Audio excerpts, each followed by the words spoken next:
Resizing family, welcome and welcome back. My name is Lydia Deborah and I make DIY and thrift related videos. So if you like that type of content, like this video and subscribe to stay tuned. Alright, and today's video is a thrift flip from these oversized pants to those flare out bell bottom pants that you saw in the beginning of the video. Let's do something about these. Now let's find some fabric that is going to go nicely with this color.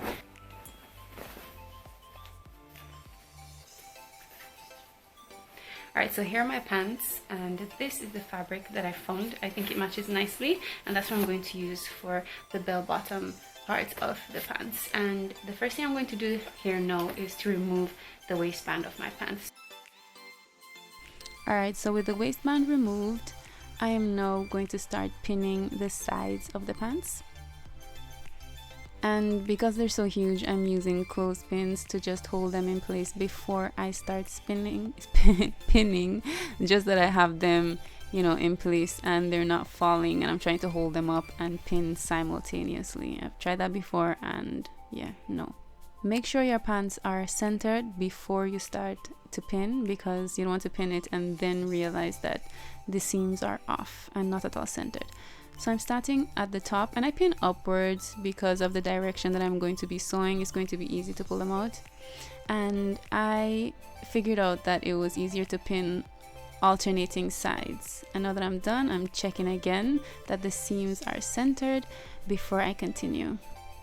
I've pinned only to the knees and now I'm using chalk to mark the point at which I want to attach that flare for the pants, just like that. Now lay your pants flat and measure 1 inch down from that first mark that you made. That is for your seam allowance. If you don't account for seam allowance, then that flare is going to start a little bit higher up than you want it to. And I think this part is pretty self-explanatory. And now I'm going to sew.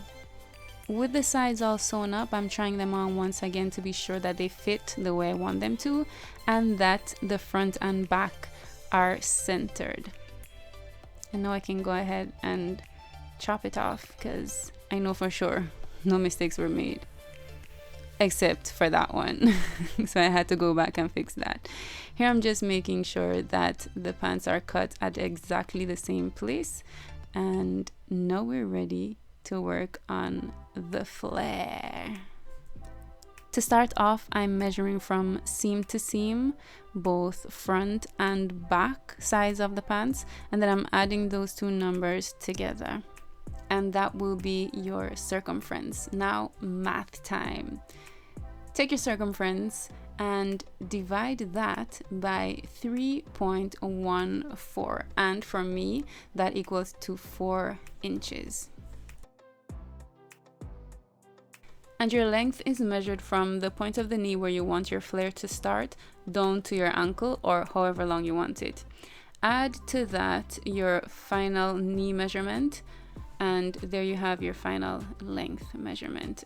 In order to cut my fabric such that I get 2 separate pieces for each leg of my pants, I have folded the fabric twice and have 4 layers.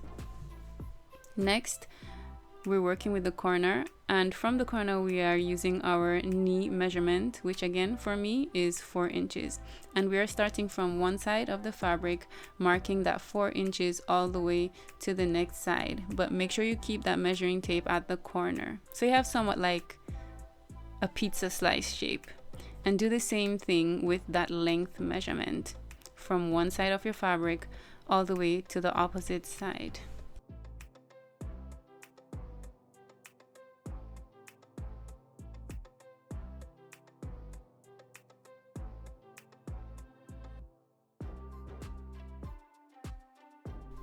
Alright, and here you go. Now you can cut that fabric. If you didn't add any seam allowance to your length measurement, then you want to cut at that length plus about 1/4 of an inch. Now I have 2 pieces of fabric for each leg, and I am turning them right sides facing each other and sewing them closed.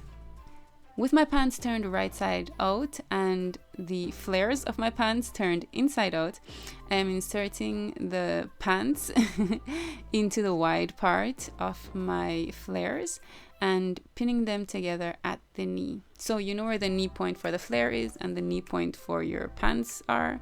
Just pin them there, and see, once you've sewn them and you turn them over, everything is going to be looking right, like this. Okay, look at this, look at this.